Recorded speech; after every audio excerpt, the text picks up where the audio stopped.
Hello dear students, स्वागत है आप सभी का हमारे चैनल द माइलस्टोन एकेडमी पर। जल्दी से सभी लोग जुड़ जाओ।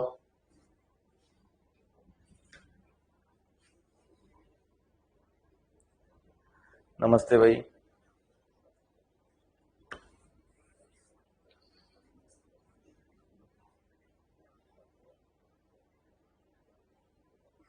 चलो, आज जो है वो पॉलिटी की थर्ड क्लास है।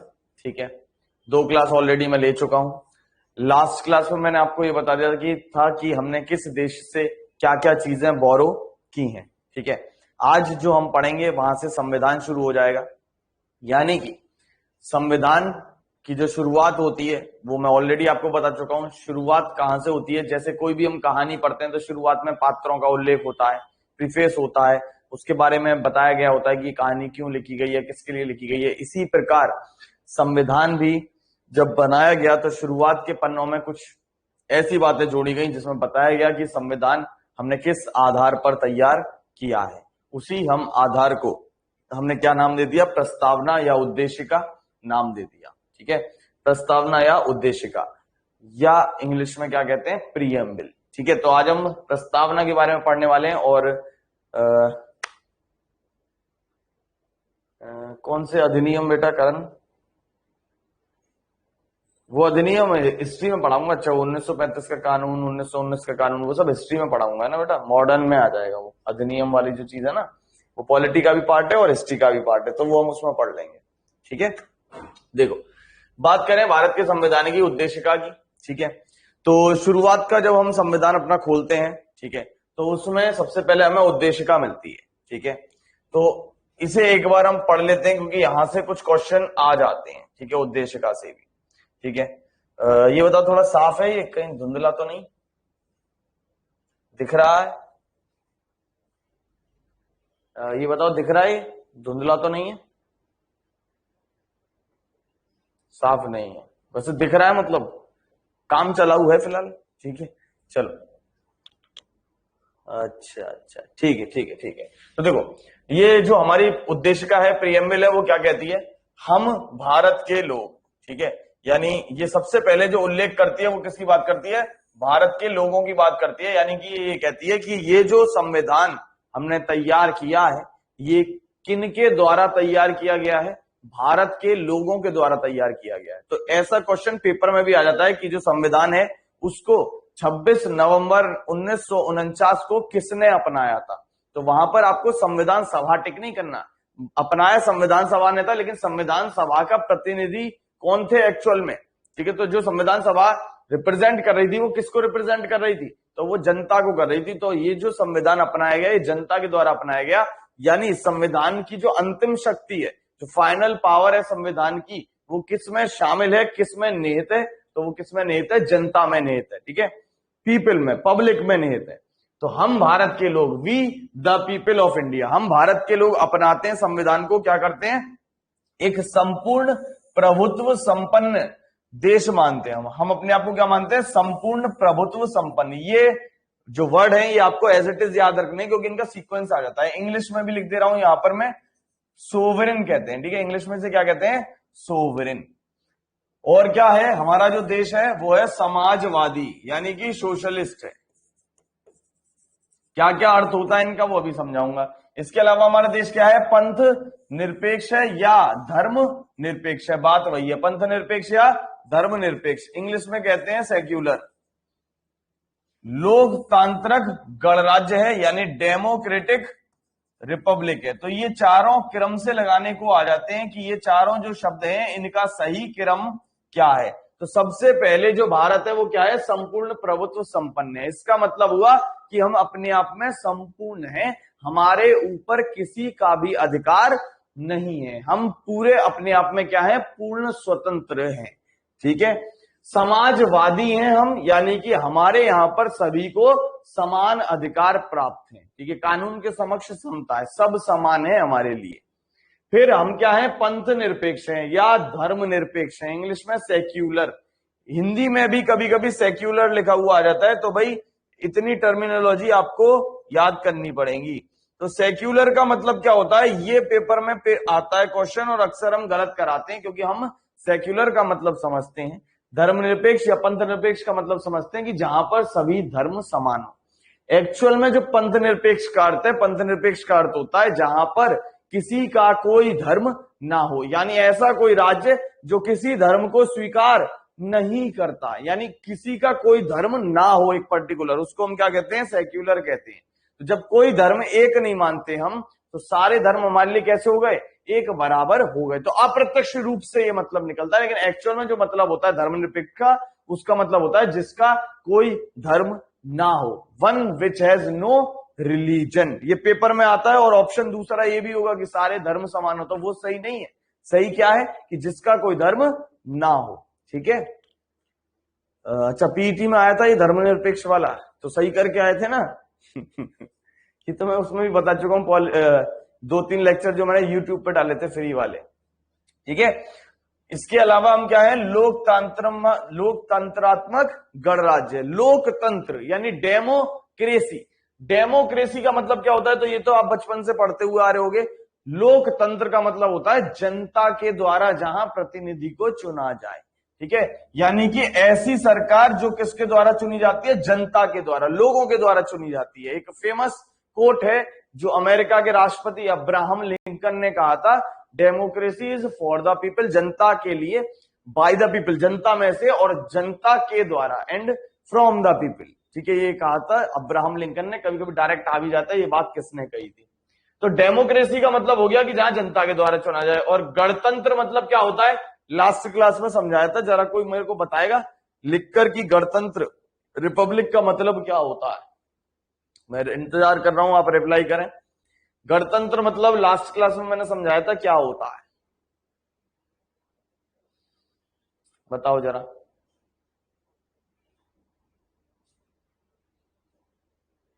वेरी गुड तनु। जहां पर वंशानुगत शासन ना हो, यानी किंग क्वीन इस तरीके की चीजें नहीं है, जहां पर जो हेड है उसका चुनाव होता हो। ठीक है, या वंशानुगत शासन ना हो, मोनार्की ना हो, उसको हम क्या कहते हैं, गणराज्य कहते हैं या गणतंत्र कहते हैं।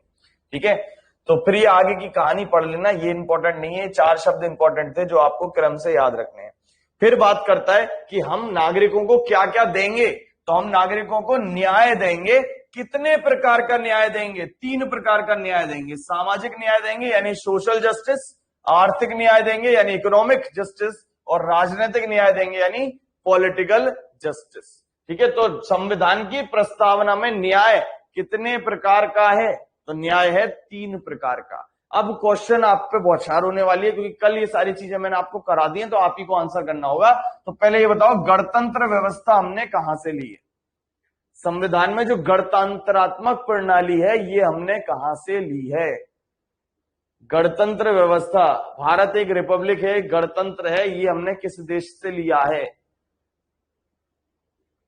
फ्रांस से लिया है। वेरी गुड, फ्रांस से लिया है। और ये जो न्याय की अवधारणा है, न्याय जो लिए हैं 3 प्रकार के, ये कहां से लिए हैं, ये किस देश से लिए हैं,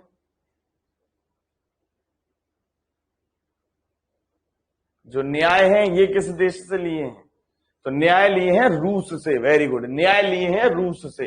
फिर बात आती है, हमने स्वतंत्रता ली है, लिबर्टी ली है, कितने प्रकार की, 5 प्रकार की। लिबर्टी है कितने प्रकार की, 5 प्रकार की। विचार की यानी एक्सप्रेशन, अपने आप को एक्सप्रेस कर सकते हो, अपने विचार प्रकट कर सकते हो, अपने भाव प्रकट कर सकते हो। अभिव्यक्ति, विश्वास, धर्म और उपासना, फेथ, बिलीफ, वर्शिप, ये सब 5 प्रकार की स्वतंत्रता है। तो कितने प्रकार का न्याय है, 3 प्रकार का न्याय है। कितने प्रकार की स्वतंत्रता है, 5 प्रकार की स्वतंत्रता है। कितने प्रकार की समता है, इक्वालिटी है। 2 प्रकार की समता है, प्रतिष्ठा की या गरिमा की, स्टेटस की, सबका स्टेटस की स्वतंत्रता है, चाहे वो रिक्शा वाला हो, चाहे आईएएस हो, सबकी अपनी एक गरिमा है, अपनी डिग्निटी है। इसके अलावा अवसर की, सबको समान अवसर मिलेगा, अपॉर्चुनिटी सबको समान मिलेंगी। तो समता कितने प्रकार की हो गई, 2 प्रकार की। इसके अलावा एकता की अवधारणा है, ठीक है, राष्ट्र की एकता और अखंडता, ठीक है, व्यक्ति की गरिमा, और साथ में कहां गया भाईचारा, कहां गया बंधुत्व, हाँ ये रहा, बंधुता बढ़ाने के लिए। ठीक है, तो बंधुत्व कितने प्रकार का हो गया, 1 प्रकार का। तो ये आ जाता है संविधान की प्रस्तावना में न्याय कितने हैं, 3, समता जो स्वतंत्रता है यानी कि लिबर्टी है वो 5, इक्वलिटी यानी समता 2 और बंधुत्व 1। तो ये वाली जो चीज थी न्याय वाली, ये तो हमने रूस से ली है, और बाकी ये स्वतंत्रता, समता और बंधुत्व, ये तीनों चीजें हमने कहां से ली हैं जल्दी से बताओ? संविधान में, प्रस्तावना में, ये तीनों चीजें हमने किस देश से ली थी? जल्दी से बताओ कमेंट में। ये भी हमने फ्रांस से ली है, ठीक है। फिर लास्ट में हमने लिख रखा है कि हमने भैया क्या किया, 26 नवंबर 1949 को संविधान को अंगीकृत कर लिया, ठीक है, अंगीकृत कर लिया, ठीक है। और फिर लास्ट में हमने कब इसको पूर्ण रूप से लागू किया? अपना तो हमने 26 नवंबर 1949 को लिया और लागू किया 26 जनवरी 1950 को। यही उसका इंग्लिश वर्जन है, ठीक है। अब ये जो डिजाइन विजाइन सब दिख रही है, ये सब डिजाइन किसने तैयार की थी? ये वही उन्हीं दोनों लोगों ने तैयार किए, ब्यूअर सिन्हा और नंदलाल बोस। और ये लिखा किसने अपनी हैंड राइटिंग में? तो ये लिखा किसने था? जो ओरिजिनल कॉपी थी, तो वो ओरिजिनल कॉपी लिखी थी प्रेम बिहारी नारायण राय जादा ने, ठीक है। तो इंग्लिश में ये लिखा हुआ है, तो वो मैं पीडीएफ भेज दूंगा, दोनों में पढ़ लेना। हाँ, मेन चीज जो थी वो ये था कि 4 प्रकार की यहाँ पे इनको क्रम से याद रखना है, ठीक है। ये जो 4 शब्द आए थे, इसके अलावा जस्टिस कितने प्रकार की है? 3 प्रकार की है, ये तीनों प्रकार याद रखने। लिबर्टी 5 प्रकार की है, ये याद रखनी है, ठीक है। इक्वालिटी 2 प्रकार की है, याद रखना। और फ्रेटर्निटी 1 प्रकार की है, ठीक है। चलो, अच्छा, इनका भी क्रम आ सकता है। अच्छा कोई एग्जाम दोगे ना, सीडीएस वगैरह दोगे, यूपीएससी दोगे, आईएएस दोगे, पीसीएस दोगे, तो उनमें ये भी पूछ सकता है कि पहले जस्टिस आती है, फिर क्या आता है, फिर स्वतंत्रता आती है, फिर क्या आता है, फिर समानता आती है, और फिर बंधुत्व आता है। इनका क्रम भी पूछ सकता है, ठीक है। तो हर तरीके से आपको याद रखना होगा। पहले कैसे लिखा हुआ था जो दोबारा लिखना पड़ा? मतलब मैं समझा नहीं बेटा। सनी, क्या पूछना चाह रहे हो?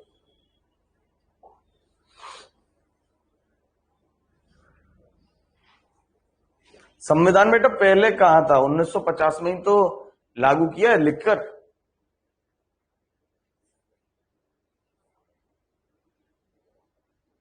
संविधान तो एक ही बार लिखा गया है ना, बार बार थोड़ा ना लिखा है।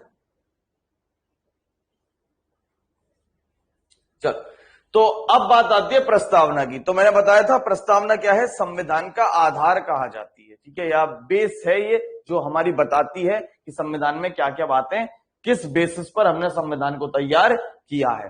तो प्रस्तावना को कई लोगों ने कई शब्दों से उल्लेखित किया, किसी ने कुछ कहा, किसी ने कुछ कहा। तो क्वेश्चन सबसे इंपॉर्टेंट बनता है क्या, कि संविधान की आत्मा किसे कहा जाता है? सोल ऑफ द कॉन्स्टिट्यूशन, ठीक है। यहां पर 3 प्रकार से क्वेश्चन बनते हैं कंफ्यूजन के लिए। तो संविधान की आत्मा किसे कहा जाता है? प्रस्तावना को कहा जाता है। देखो 3 क्वेश्चन क्या बनेंगे अलग अलग कंफ्यूजन के लिए। पहला क्वेश्चन बनेगा डायरेक्ट, संविधान की आत्मा किसे कहा जाता है? सोल ऑफ द कॉन्स्टिट्यूशन, संविधान की आत्मा किसे कहा जाता है? पहला क्वेश्चन तो ये बनेगा। दूसरा क्वेश्चन ये बनता है, B.R. अंबेडकर ने संविधान की आत्मा और हृदय किसे कहा? B.R. Ambedkar called heart and soul of the constitution to which part, या कौन सा आर्टिकल? तीसरा क्वेश्चन आता है, जवाहरलाल नेहरू ने किसे संविधान की आत्मा कहा? ये 3 क्वेश्चन आते हैं, तीनों में तीनों ऑप्शन होंगे, लेकिन आंसर अलग अलग है। तो तीनों का आंसर क्या क्या हो जाएगा? तो अगर केवल पूछता है संविधान की आत्मा, तो सोल ऑफ द कॉन्स्टिट्यूशन हम किसे कहते हैं? तो सोल ऑफ द कॉन्स्टिट्यूशन हम कहते हैं प्रस्तावना को। तो अगर केवल ये क्वेश्चन आता है तो आपको टिक करना है प्रस्तावना, प्रीएम्बल। लेकिन अगर पूछता है B.R. अंबेडकर ने किसे आत्मा और हृदय कहा है, तो फिर ऐसी स्थिति में आता है संवैधानिक उपचारों का अधिकार, राइट टू कॉन्स्टिट्यूशनल रेमेडीज, और आर्टिकल 32, ठीक है। ये हम आगे और भी पढ़ेंगे। और पूछता है जवाहरलाल नेहरू ने किसे संविधान की आत्मा कहा है, तो ऐसी स्थिति में आते हैं मूल अधिकार, फंडामेंटल राइट्स। जवाहरलाल नेहरू ने इन्हें जो संविधान की आत्मा कहा है, ठीक है। तो ये 3 अलग अलग क्वेश्चन आते हैं जो आपसे पूछे जा सकते हैं। तो अगर हम बात करें प्रस्तावना को हम क्या क्या कह सकते हैं, तो प्रस्तावना को दिल कह सकते हैं, ठीक है, संविधान का क्या है, ये दिल है, या संविधान की क्या है, आत्मा है, या संविधान की क्या है, कुंजी है। तो कैसा भी क्वेश्चन आ सकता है, संविधान की कुंजी क्या है, की ऑफ द कॉन्स्टिट्यूशन, संविधान की आत्मा क्या है, संविधान का दिल क्या है, तो क्या आंसर हो जाएगा, आंसर हो जाएगा प्रस्तावना। अब एक व्यक्ति रहे के.एम. मुंशी, इन्होंने क्या कहा, इन्होंने कहा कि प्रस्तावना क्या है, प्रस्तावना है भारतीय संविधान की राजनीतिक कुंडली, यानी कुंडली हमारी होती है जैसे, तो ये एक राजनीतिक कुंडली है, किसकी, संविधान की। तो क्वेश्चन आएगा कि प्रस्तावना संविधान की राजनीतिक कुंडली है, यानी पॉलिटिकल हॉरोस्कोप है, किसने कहा, तो वो कहा के.एम. मुंशी ने। किसने कहा कि ये संविधान की आत्मा या कुंजी है, तो वो कहा ठाकुरदास भार्गव ने। ये पेपर में आ जाता है, किसने कहा था आत्मा, तो किसने कहा था, ठाकुरदास भार्गव ने। क्वेश्चन आता है संविधान का पहचान पत्र, आइडेंटिटी कार्ड, आधार कार्ड है संविधान का ये, तो ये किसने कहा, ये कहा N.A. पालखी वाला ने। ठीक है, जो प्रस्तावना है ये क्या करती है, पूरे संविधान पर प्रकाश डालती है, यानी ब्रीफ में बताती है कि संविधान हमने किन आधार पर तैयार किया है। ठीक है, जो प्रस्तावना है, ठीक है, इसको मैंने बताया था कि अगर मैं बात करूं तो ओरिजिनल जो संविधान था वो किसने लिखा, तो ओरिजिनल जो संविधान था वो प्रेम बिहारी नारायण रायजादा ने लिखा था, जबकि इसकी जो डिजाइनिंग वगैरह तैयार की थी तो वो नंदलाल बोस और बियोहर सिन्हा के द्वारा, ठीक है, तैयार की गई थी। ठीक है, बियोहर राम मनोहर सिन्हा के द्वारा तैयार की गई थी। तो ये चीज तो हम पहले ही पढ़ चुके हैं। ठीक है, अब बात करते हैं कि भाई अब तक प्रस्तावना में कितनी बार संशोधन हो चुका है। तो अगर हम बात करें प्रस्तावना की, तो प्रस्तावना में केवल अब तक एक ही बार संशोधन किया गया है। ठीक है, प्रस्तावना में अभी तक केवल एक ही बार संशोधन किया गया है, और वो संशोधन बहुत इंपॉर्टेंट है, जहां से पेपर में क्वेश्चन आते हैं। तो प्रस्तावना में अब तक केवल 42वां संशोधन किया गया 1976 में। ये जो 42वां संशोधन है 1976 का, इस समय भारत की प्रधानमंत्री थी इंदिरा गांधी।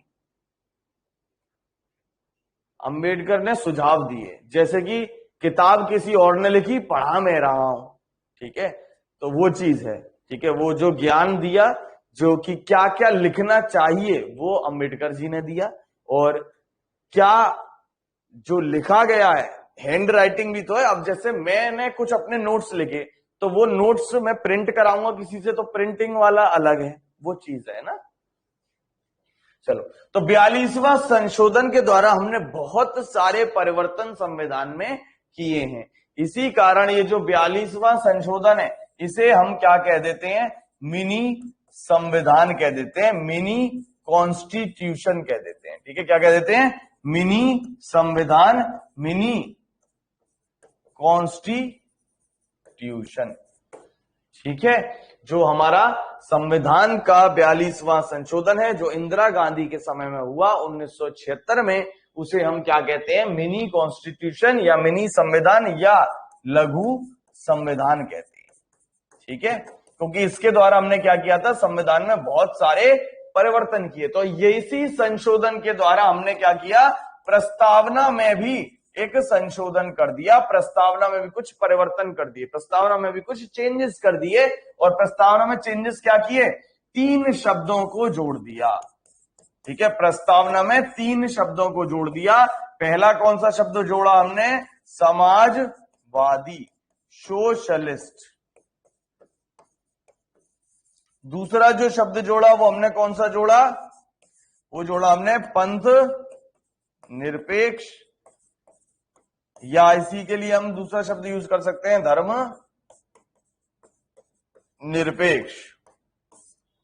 और जो तीसरा शब्द हमने जोड़ा वो कौन सा जोड़ा, वो हमने जोड़ा अखंडता, इंटीग्रिटी। तो कई बार क्वेश्चन आता है, निम्नलिखित में से कौन से 3 शब्द 42वें संशोधन के द्वारा जोड़े गए थे, तो ये तीनों शब्द जोड़े गए थे 42वें संशोधन के द्वारा। क्वेश्चन आ सकता है निम्नलिखित में से कौन सा नहीं जोड़ा गया, तो इन 3 के अलावा जो दे रखा होगा वो हमने संविधान संशोधन के द्वारा नहीं जोड़ा। क्लियर। अब बात आती है, ऐसे भी क्वेश्चन आ सकता है कि जो मूल संविधान था उसमें प्रस्तावना में कौन से शब्द नहीं थे। तो जो ओरिजिनल कॉन्स्टिट्यूशन था उसके समय पर कोई संशोधन नहीं हुआ होगा। ये हमारा 1976 में हुआ है, तो जो मूल संविधान था उसकी प्रस्तावना में कौन से शब्द नहीं होंगे, तो ये शब्द उस समय नहीं थे। ठीक है, जो हमें प्रस्तावना में मैंने आपको 4 शब्द पढ़ाए, वो उनमें से ये जो शब्द थे वो पहले नहीं थे। 42वें संशोधन के द्वारा 1976 में ये शब्द जोड़े गए थे। ठीक है, तो यही यहां पर लिख रहा है कि 42वें संशोधन के द्वारा 1976 में हमने 3 शब्द जोड़े। ये तीनों शब्द बार बार पेपर में आते हैं, इनको आपको ध्यान रखना है।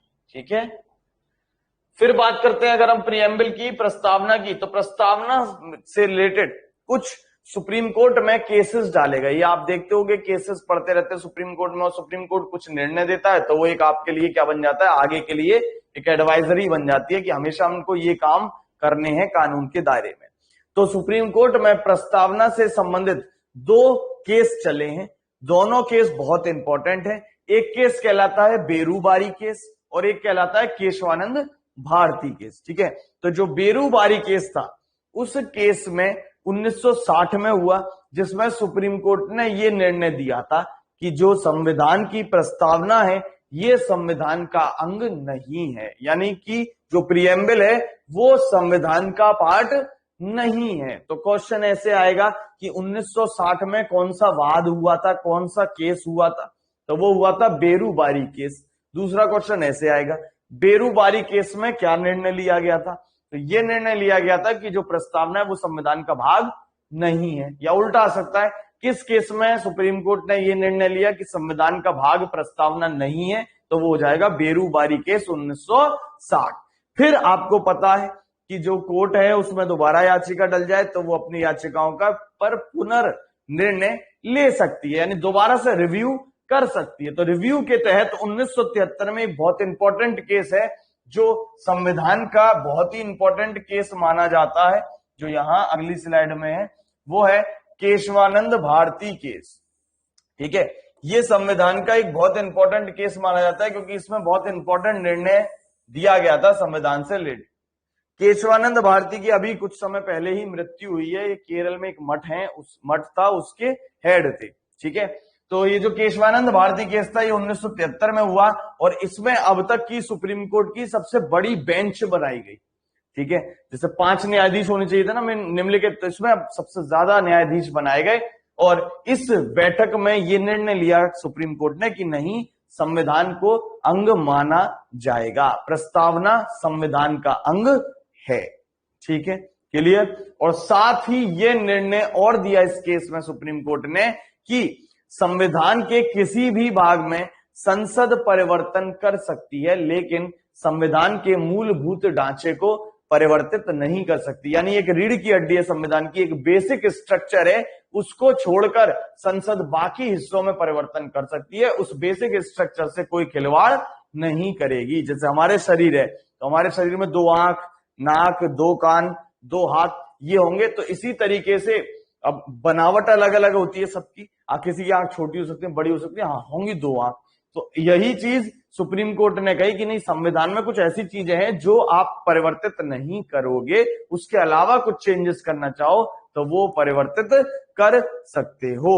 ठीक है, तो क्वेश्चन आता है संविधान में किस केस में सुप्रीम कोर्ट ने ये निर्णय दिया कि मूलभूत ढांचा एक संविधान का होगा, तो वो किस में दिया, केशवानंद भारती में। अब इस पर निर्णय कौन लेगा कि वो मूलभूत ढांचे में आते हैं कि नहीं आते, कौन निर्णय लेगा कि वो बेसिक स्ट्रक्चर में शामिल है या नहीं है, तो मैंने आपको लास्ट क्लास में बताया ही था, उस पर निर्णय कौन लेगा, सुप्रीम कोर्ट लेगा। और न्यूनतम कितने न्यायाधीशों की पीठ होनी चाहिए, उसमें 5 जज न्यूनतम होने चाहिए।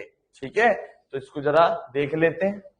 तो मैंने बताया 2 इंपॉर्टेंट केस रहे हैं। पहला केस जो रहा वो रहा बेरूबारी केस 1960 का। ठीक है, इस मामले में सुप्रीम कोर्ट ने क्या कहा, इस मामले में सुप्रीम कोर्ट ने कहा कि जो प्रस्तावना है वो संविधान का हिस्सा नहीं है। Very important, as it is line याद रखनी है। ठीक है, इसीलिए न्यायालय में क्या करेंगे, यह लागू नहीं है, यानी न्यायालय में इसको चैलेंज नहीं किया जा सकता। ये खास बात है, इस कथन को आपको दिमाग में रखना है, एज इट इज पेपर में आता है। क्या है कथन, कथन है कि जो प्रस्तावना है वो न्यायिक नहीं है। ये कथन आपको एज इट इज याद रखना है, पेपर में आता है निम्नलिखित में से कौन सा कथन सही है। तो प्रस्तावना न्यायिक नहीं है, ये सही है। इंग्लिश में क्या है, प्रीएम्बल इज नॉन जस्टिसिएबल, यानी न्याय नहीं कर सकते इसके बेसिस पर हम कुछ, क्योंकि इसमें तो आधार लिख रहा है कि भाई कढ़ाई पनीर खाना है आपको। अब कढ़ाई पनीर भी टेस्ट वाला होना चाहिए ना, ऐसे थोड़ा ना कि कढ़ाई लिया है और उसमें पनीर डाल के लिया है और कह दिया लो कढ़ाई पनीर, ठीक है। तो बना हुआ होना चाहिए प्रॉपर रेसिपी के साथ, तो वो चीज नहीं है, ठीक है, प्रस्तावना में। तो प्रस्तावना नॉन जस्टिसिएबल है, यानी गैर न्यायिक है या न्यायिक नहीं है। ये कथन आपको एज इट इज याद रखना है। फिर नेक्स्ट केस जो हुआ वो हुआ केशवानंद भारती का 1973 में। इस मामले में सुप्रीम कोर्ट ने अपना निर्णय क्या किया, बदल लिया और प्रस्तावना को क्या बताया, संविधान का अंग घोषित किया, ठीक है। प्रस्तावना को संविधान का अंग घोषित किया और साथ ही क्या दिया, एक अवधारणा दी, एक कंसेप्ट दिया, किसका, संविधान के मूलभूत ढांचे का, बेसिक स्ट्रक्चर का, कि संविधान का एक मूलभूत ढांचा होगा, ठीक है। प्रस्तावना जो है वो कैसी है, गैर न्यायिक है। क्लियर। प्रस्तावना की शुरुआत में 4 शब्द आते हैं। कौन कौन से 4 शब्द आते हैं, इन पे क्वेश्चन आ सकता है। तो ये क्रम से मैंने अभी आपको पढ़ाए थे, वही क्रम यहां पर लिख रहा है। सबसे पहले संपूर्ण प्रभुत्व संपन्न, यानी हम अपने आप में क्या है, पूरी तरीके से आजाद हैं, किसी का हमारे ऊपर अधिकार नहीं है, हमारे आंतरिक मामलों में कोई हस्तक्षेप नहीं करेगा। हाँ, केस बहुत सारे हैं बेटा, केस बहुत सारे हैं, ये 2 ज्यादा फेमस वाले हैं ना जो आपको याद रखना है। ऐसे गोलकनाथ केस भी है और भी बहुत सारे केस हैं। यूपीएसआई वालों के लिए स्पेसिफिकली एक क्लास लूंगा अलग से, जिसमें सारे केस कराऊंगा जितने भी अब तक सुप्रीम कोर्ट में हुए हैं, क्योंकि केसेस से रिलेटेड भी कभी कोई क्वेश्चन आ जाते हैं, तो वो लास्ट में एकदम कराऊंगा जब बहुत सारे केस हैं, ठीक है। समाजवादी का मतलब क्या होता है, जहां सबको समान अधिकार हो।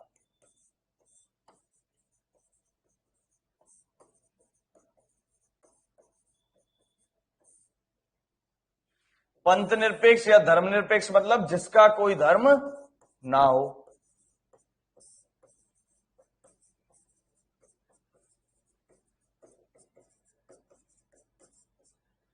और प्रजातंत्र मतलब जहां जनता के द्वारा चुनाव हो, ठीक है, चुनाव जनता के द्वारा।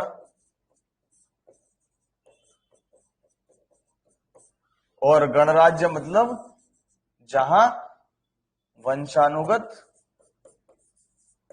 शासन ना हो। अपने आप में क्वेश्चन है ये शब्द, ठीक है, और इनसे रिलेटेड क्वेश्चन आ जाते हैं। भाई पुष्पेंद्र बड़ी लेट जोड़ा है, ठीक है। तो sovereign, socialist, secular, democratic, Republic, ठीक है। ये एज इट इज आपको क्रम से याद रखने हैं चारों शब्द, ठीक है। तो क्वेश्चन आए, जरा एक क्वेश्चन का आंसर करो कि संविधान जो प्रस्तावना है या संविधान है उसको अंतिम शक्ति कहां से मिलती है, तो क्या टिक करोगे। संविधान को अंतिम शक्ति कहां से मिलती है, तो क्या टिक करोगे।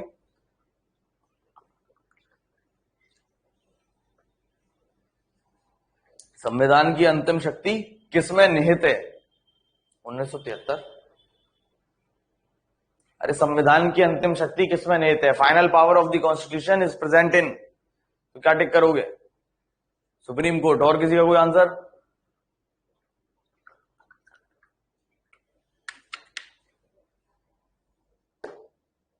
प्रस्तावना, प्रीएम्बल, सुप्रीम कोर्ट, देख लो यही गड़बड़ हो गई। अरे अभी तो मैंने बताया संविधान को अंतिम शक्ति जो निहित है वो जनता में निहित है, हम भारत के लोग जनता में निहित है, यही तो चीज अभी समझाई थी।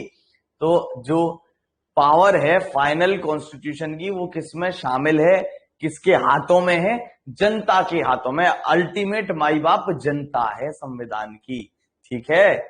देखो बिल्कुल रिवर्स है ये दोनों, वो होता है ना इक्विलिब्रियम वाला कि ये इधर और ये इधर, ठीक है, डबल इंप्लाई करते हैं, ये वाला जो सिंबल होता है।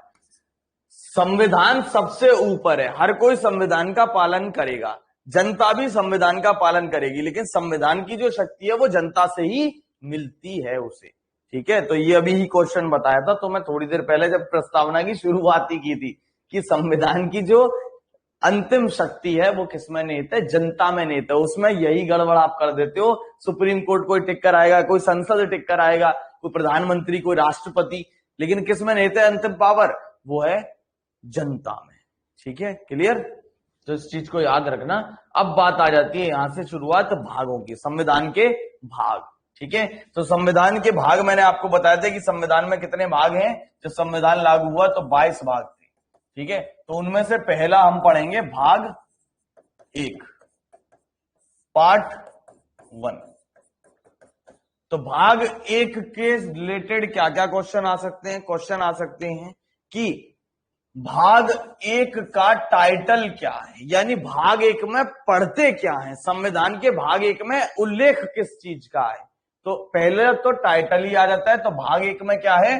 संघ और उसके राज्य क्षेत्र, यूनियन एंड इट्स टेरिटरीज, संघ और उसके राज्य क्षेत्र। क्वेश्चन आता है भाग 1 किस आर्टिकल से किस आर्टिकल तक है?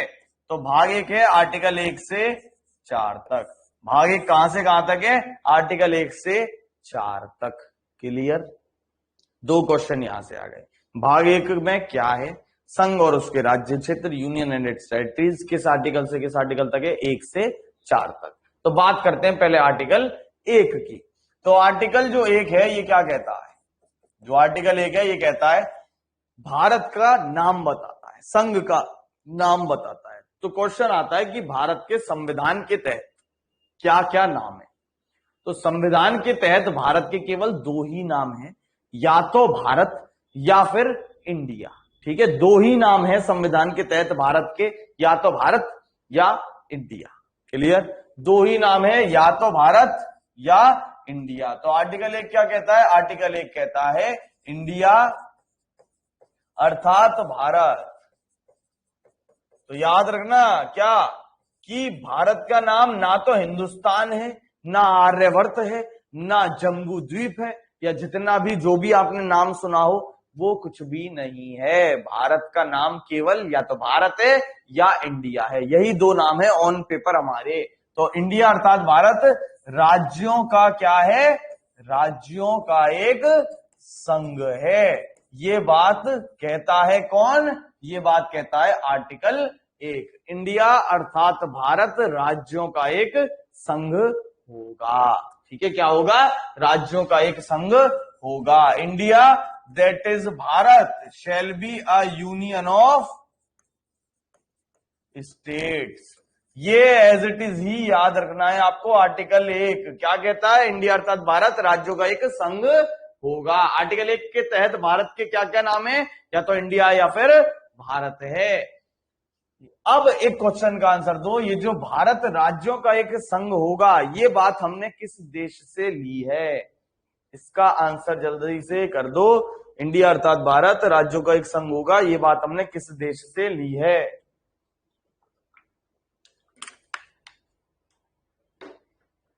हाँ भाई, जल्दी से आंसर करें। बिल्कुल सही आंसर है। चिराग का भी, प्रियंका का भी, सभी सही आंसर कर रहे हो। पुष्पेंद्र, हाँ बिल्कुल, कनाडा से लिया गया है। Very good. कहां से ये बात ली हमने? कनाडा। संघात्मक प्रणाली की बात है एक तरीके से, है ना। तो यही आर्टिकल क्या कहता है कि जो भारत का राज्य क्षेत्र है, इसके राज्य क्षेत्र में यानी इसकी जो टेरिटरी है उसमें क्या क्या शामिल होगा? जो भारत का क्षेत्र है वो क्या क्या समझा जाएगा? तो सारे राज्यों का जो क्षेत्र है वो भी भारत का होगा, सारे केंद्र शासित प्रदेश जो हैं वो भी भारत का क्षेत्र है, और अगर कोई और क्षेत्र भारत में जुड़ जाता है तो वो भी भारत का हिस्सा माना जाएगा। जब भारत आजाद हुआ हो रहा था तो भारत में 562 देसी रियासतें थी। 562 क्या थी? प्रेसिडेंसीज थी, यानी छोटे छोटे राजा थे। इतने हिस्सों में भारत बटा हुआ था, इतने राजा थे। इन 562 रियासतों को मिलाने की जिम्मेदारी किसकी थी? वो थी सरदार पटेल की, जो कि प्रांतीय सभा के अध्यक्ष थे, प्रांतीय समिति के अध्यक्ष थे, प्रोविंशियल कमेटी के चेयरमैन थे। तो इन 562 रियासतों में से 3 रियासतें ऐसी थीं जिनको विशेष प्रक्रिया से मिलाया गया, यानी वो स्वेच्छा से नहीं मिल रही थी, उनके लिए कुछ ना कुछ विशेष करना पड़ गया, जिसके द्वारा उन्हें शामिल भारत में किया गया। तो वो 3 रियासतें कौन कौन सी थी जिन्हें भारत में विशेष प्रक्रिया से मिलाया गया, यहां से क्वेश्चन आ जाता है। तो ये जो 3 रियासतें थी जिन्हें भारत में विशेष प्रक्रिया से मिलाया गया, उसमें से पहली थी जूनागढ़। ये जो जूनागढ़ है ये वर्तमान में कहां पर है, तो जूनागढ़ का किला कहां पर है ये, तो ये है गुजरात में। ठीक है, जूनागढ़ कहां पर है, जूनागढ़ है गुजरात में। ठीक है, कहां पर है जूनागढ़, गुजरात। ठीक है, जूनागढ़ हम पढ़ेंगे प्राचीन इतिहास में भी। ठीक है, रुद्रदामन एक राजा रहा है, शक राजा, उसका उल्लेख है यहां पर। तो जूनागढ़ को हमने कैसे मिलाया, यहां पर हमने जनमत संग्रह कराया, यानी यहां पर हमने जनता से वोटिंग कराई थी, पीपल्स रेफरेंडम, जनता के द्वारा यहां वोटिंग कराई गई, पीपल्स रेफरेंडम। दूसरा था हैदराबाद। हैदराबाद क्या कह रहा था, हैदराबाद कह रहा था ना मैं मिलूंगा पाकिस्तान में, ना मिलूंगा भारत में। अब सोचो ये यहां पर ऐसे, ये भारत में, यहां बीच में दूसरा देश, कैसे हिसाब किताब बनेगा।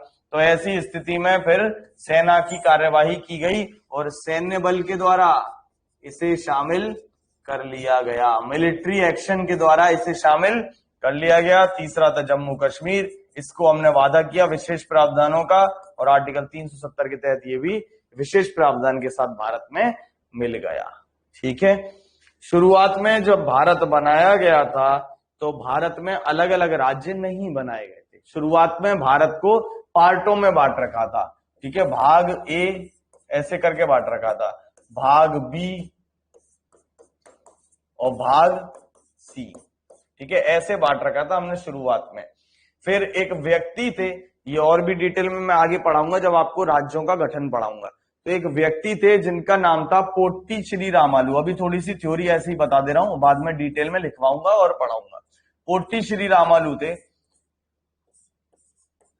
ये आंध्र प्रदेश में हड़ताल पर बैठ गए, भूख हड़ताल पर, और 56 दिन के बाद ये मर गए। ठीक है, भूख हड़ताल पर बैठने के बाद क्या हुआ, इनका देहांत हो गया, ये मर गए। तो बहुत ज्यादा बवाल उठा, और इसी के ध्यान में रखते हुए 1953 में पहला राज्य भाषा के आधार पर बना दिया। कौन सा, आंध्र प्रदेश। से क्वेश्चन पेपर में बार बार आता है, भाषा के आधार पर पहला कौन सा राज्य बनाया गया, आंध्र प्रदेश। बिल्कुल बिल्कुल, ऑपरेशन पोलो। ठीक है, आंध्र प्रदेश बनाया गया था। तो अब जब पहला भाषा के आधार पर बन गया तो फिर सरकार ने एक आयोग बनाया कि यार फिर हम राज्यों को अब कैसे बांटें, इस पर विचार विमर्श करके दो। तो 1953 में ही इस राज्य के बनाने के बाद एक आयोग बनाया गया जिसके अध्यक्ष थे फजल अली। सारे इंपॉर्टेंट क्वेश्चन है ये। एक आयोग बनाया गया, फजल अली आयोग, और इस आयोग ने सुझाव दिया कि भाई राज्य पुनर्गठन कानून करो। तो संविधान के 7वें संशोधन 1956 के द्वारा, राज्य पुनर्गठन कानून के द्वारा भारत को स्टेट रीऑर्गेनाइजेशन एक्ट 1956 के द्वारा भारत को अब फाइनली कितने राज्यों में बांट दिया गया, तो अब भारत को फाइनली 14 राज्यों और 6 केंद्र शासित प्रदेशों में बांट दिया गया। ठीक है, 6 यूनियन टेरिटरीज में हमने क्या किया, भारत को डिवाइड कर दिया। तो ये सारी चीजें हम और डिटेल में आगे पढ़ेंगे, फिलहाल अभी थोड़ा सा ओवरव्यू दे दिया है आपको। ठीक है, तो शुरुआत में भाग ए भाग बी भाग सी ऐसे करके डिवाइड था भारत। ठीक है, तो ये आर्टिकल के बारे में इधर लिख रहा है। ठीक है, थ्योरी के लिए जो आपको काम आएगी पीडीएफ में। तो इंडिया अर्थात भारत क्या होगा, राज्यों का एक संघ होगा। ठीक है, जो हमने कनाडा से लिया है। इसके क्षेत्रों में सभी राज्यों के, सभी केंद्र शासित प्रदेशों के और ऐसे सभी क्षेत्र शामिल होंगे जिन पर भविष्य में भारत का अधिकार होगा। किसी पर अभी मान लो कल को हम अटैक कर लें और अपने अधीन कर लेते हैं उसको, अपने अधीन, अपने जैसे मान लो पीओके को कल को हमने कब्जा लिया और अपने अधीन कर लिया, तो वो भारत का ही राज्य क्षेत्र माना जाएगा। ठीक है, एक जो खास बात है वो ये है कि ये जो रियासतें भारत में एक बार मिल गई तो वो मिलेंगी अपनी मर्जी से, लेकिन एक बार अगर मिल गई तो फिर वो भारत की मर्जी के बिना अलग नहीं हो सकती। जैसे मान लो कल को कहेगी जम्मू कश्मीर अलग हम होना चाहते हैं, तो हमें पूरा अधिकार है कि हम उस पर सैन्य कार्यवाही कर सकते हैं, उन्हें जेल वेल में डाल सकते हैं, तो इसीलिए वो अलग अब अपनी मर्जी से नहीं हो सकते। एक बार जो भारत में शामिल हो गया तो फिर वो संसद के द्वारा ही जो कानून है प्रॉपर उनको बनाकर अलग हो सकता है। एक बार किसी का विलय हो गया तो वो अलग नहीं हो सकता अपनी मर्जी से। ठीक है, ये कहता है आर्टिकल 1। ठीक है, अब बात आती है आर्टिकल 2 की। तो आर्टिकल 2 क्या कहता है? आर्टिकल 2 कहता है नए राज्यों का समावेश। यानी मान लो कि भारत का अभी कुछ राज्य है और भविष्य में कोई और हिस्सा भारत में शामिल होता है, जैसे मान लो बलूचिस्तान है पाकिस्तान का, वो हम में मिल जाता है, तो ऐसी स्थिति में वो भारत का राज्य क्षेत्र माना जाएगा।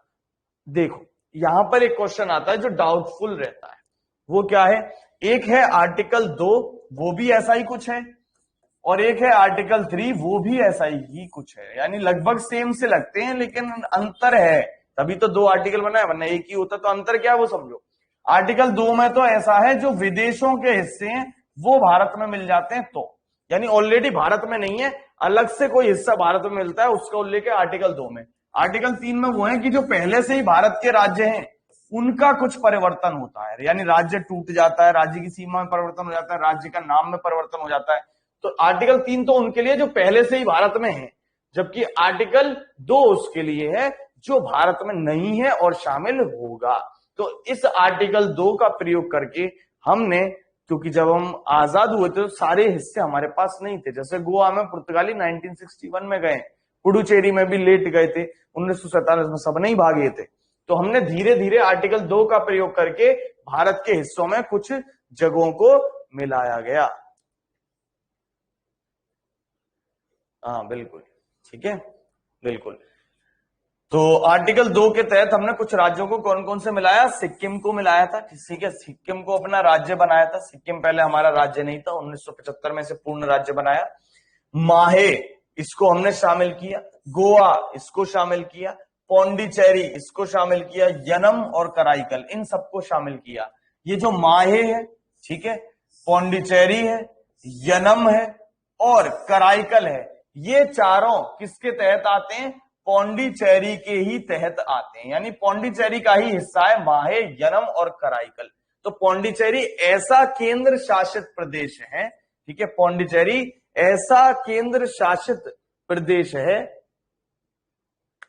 अच्छा, गोवा वाला CHSL में आया था, अच्छा। तो पौंडीचेरी ऐसा केंद्र शासित प्रदेश है जिसमें जो 3 राज्यों में फैला हुआ है। जैसे कौन कौन से 3 राज्य? जो ये पौंडीचेरी और कराईकल है, ठीक है, जो पुडुचेरी, अब पौंडीचेरी नाम नहीं, अब इसका पुडुचेरी नाम है, जो पुडुचेरी और कराईकल है, ये दोनों तो पड़ते हैं तमिलनाडु में। जो माहे है ये पड़ता है केरल में, ठीक है, और जो यनम है ये आता है आंध्र प्रदेश में। तो भारत का इकलौता केंद्र शासित प्रदेश जो 3 राज्यों में फैला हुआ है, ठीक है, वो कौन सा है? तो भारत का इकलौता केंद्र शासित प्रदेश जो 3 राज्यों में फैला हुआ है वो है पौंडीचेरी। इसका जो माहे है वो केरल में आता है, एक यनम इसका हिस्सा है वो आंध्र प्रदेश में आता है, और जो कराईकल और पुडुचेरी है ये दोनों हिस्से किस में आते हैं? ये दोनों हिस्से तमिलनाडु में आते हैं, ठीक है। फिर आती है बात आर्टिकल 3 की। तो आर्टिकल 3 क्या कहता है? आर्टिकल 3 कहता है कि पहले से ही जो भारत में राज्य हैं उनमें से नए राज्यों का गठन कर दो, कुछ नया राज्य बना दो, जैसे तेलंगाना बना, ठीक है, आंध्र प्रदेश से, या उनके नाम में परिवर्तन कर दो, जैसे कि शहरों के नाम बदलते हैं ऐसी राज्यों के नाम भी बदल सकते हैं। पश्चिम बंगाल ने अपना राज्य का नाम बदलने के लिए ऑलरेडी प्रस्ताव डाला था, लेकिन केंद्र ने खारिज कर दिया। उन्होंने नाम किया था पश्चिम बंगाल की जगह हमारा नाम बांग्ला कर दो, ठीक है, तो वो अभी खारिज कर दिया केंद्र ने। इसके अलावा क्या है? सीमा में परिवर्तन, राज्यों में सीमा में परिवर्तन हो सकता है, ठीक है, जैसे यूपी की बात हो रही है 3 हिस्सों में तोड़ने की, तो पता नहीं टूटेगा कि नहीं, ठीक है, तो ये सारी चीजें। अब ये जो आर्टिकल 3 है इसका प्रयोग करेगा कौन? कोई नया राज्य बनाना है तो ऑब्वियसली खुद राज्य तो कर नहीं सकता कि भैया नया राज्य बना दो, तो इसका प्रयोग कौन करता है? जो आर्टिकल 3 है इसका प्रयोग संसद के द्वारा किया जाता है, ठीक है। कौन यूज करता है? पार्लियामेंट इस शक्ति का प्रयोग करती है, और संसद क्या करेगी? इसका साधारण बहुमत से प्रयोग करती है। यानी अगर हमें कोई नया राज्य बनाना है, सपोज हमें आंध्र प्रदेश से तेलंगाना बनाना है, तो सिंपली हमें क्या कराना होगा, संसद के दोनों सदनों में जितने भी सदस्य हैं उनके 50% से केवल एक ज्यादा से पारित कराना होगा। जैसे मान लो कि लोकसभा में 500 सदस्य हैं सपोज, ठीक है, और मान लो आज कितने लोग आए हैं, सारे तो डेली आते नहीं, मान लो 400 लोग आए हैं, तो इस 400 का हमें 50% से एक ज्यादा से ही केवल पारित कराना होगा। यानी 201 सदस्य यदि पारित कर देते हैं ऐसे प्रस्ताव को, तो फिर वो नया राज्य बन जाएगा। ठीक है, तो वो नया राज्य बन जाएगा। योगी गवर्नमेंट इतने नाम क्यों चेंज कर रही है आजकल? ये तो यार योगी सरकार जबरदस्ती क्या होता है ये। अब चुनाव आ रहा है 2022 में, क्या दिखाएं, तो ऐसे ही फालतू के नाम चेंज कर देंगे कि अलीगढ़ का हरिगढ़ कर देंगे तो हिंदू साथ हो जाएंगे, और ये ऐसे फालतू पब्लिसिटी स्टंट होता है, कुछ फर्क नहीं पड़ता। अरे क्या फर्क पड़ता है यार, तुम अपनी तरक्की पे ध्यान दो ना। अब मान लो प्रयागराज हो गया इलाहाबाद का नाम, तो एकदम हम अमेरिका के स्टैंडर्ड पे पहुंच गए क्या? प्रयागराज की हालत देखो क्या है। रेलवे स्टेशन से अगर कभी आप उतरोगे प्रयागराज में, इधर की तरफ शहर की तरफ, देखो क्या स्थिति है, बहुत ही बुरी स्थिति है। गरीब गरीब से ऐसे होटल वोटल भी कोई स्टैंडर्ड से नहीं मिलते हैं, ठीक है, धर्मशाला सी है होटल के नाम पर। तो वही चीज है, ठीक है, ये बस ऐसे पब्लिसिटी स्टंट होता है और कुछ नहीं, ठीक है।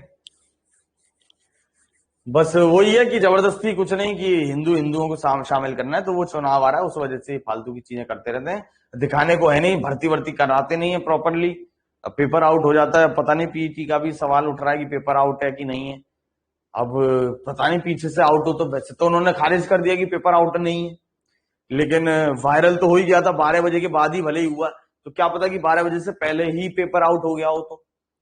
तो चीजें थोड़ी सी प्रॉपर तो सरकार चला नहीं रही है। तो वही है कि अब इसको अपनी कमजोरी को छुपाने के लिए दूसरी चीज परिवर्तन करते रहते हैं, ठीक है, वही बिल्कुल। अच्छा ऐसा है क्या? चलो, तो ये सब चीजें किसके तहत आती है? आर्टिकल 3 के तहत। और आर्टिकल 3 का प्रयोग कौन करेगा? संसद करती है। किसके द्वारा? साधारण बहुमत के द्वारा, सिंपल मेजॉरिटी के द्वारा, ठीक है। एक इंपॉर्टेंट बात आपको याद रखनी है जो पेपर में आपका इंपॉर्टेंट है, यूपीएसआई वाले स्पेसिफिकली याद रखें, क्या कि आर्टिकल 3 में जो नए राज्य बनाए जाते हैं या जो भी परिवर्तन किया जाता है, तो आर्टिकल 3 को हम क्या नहीं मानते? आर्टिकल 3 को हम संविधान संशोधन में काउंट नहीं करते। संविधान संशोधन नहीं माना जाता आर्टिकल 3 के तहत, ठीक है। ये चीज आपको याद रखनी है। आर्टिकल 3 के तहत जो संविधान संशोधन है उसको हम संविधान संशोधन नहीं मानते हैं। ये आर्टिकल 3 की स्पेशल बात है जो आपको याद रखनी है, ठीक है। आर्टिकल 3 का प्रयोग करोगे तो वो संविधान संशोधन में काउंट नहीं होगा, ठीक है। ये चीज इंपॉर्टेंट है जो आपको याद रखनी है। तो आर्टिकल 3 का प्रयोग हमने समय समय पर करते रहे, जैसे कि 2000 में 3 नए राज्य बनाए गए थे अलग अलग डेट पर। ये डेट भी आपसे पूछ सकता है पेपर में। तो 1 नवंबर को हमने एक राज्य बनाया 2000 को, कौन सा? छत्तीसगढ़। कहां से बनाया? मध्य प्रदेश से, ठीक है, 26वां राज्य था हमारा। 9 नवंबर 2000 को हमने 27वां राज्य बना दिया उत्तर प्रदेश से उत्तरांचल, और आगे चल के इस उत्तरांचल का नाम वर्तमान में अब क्या कर दिया है? उत्तराखंड कर दिया है, ठीक है। फिर 15 नवंबर 2000 को हमने क्या किया? बिहार से झारखंड बनाया था, ठीक है। फिर 2 जून 2014 को हमने आंध्र प्रदेश से तेलंगाना बनाया था, ये लास्ट है। और फिर लास्ट में और भी, और लास्ट आ जाओ तो केंद्र शासित प्रदेश बना दिया 2019 में हमने।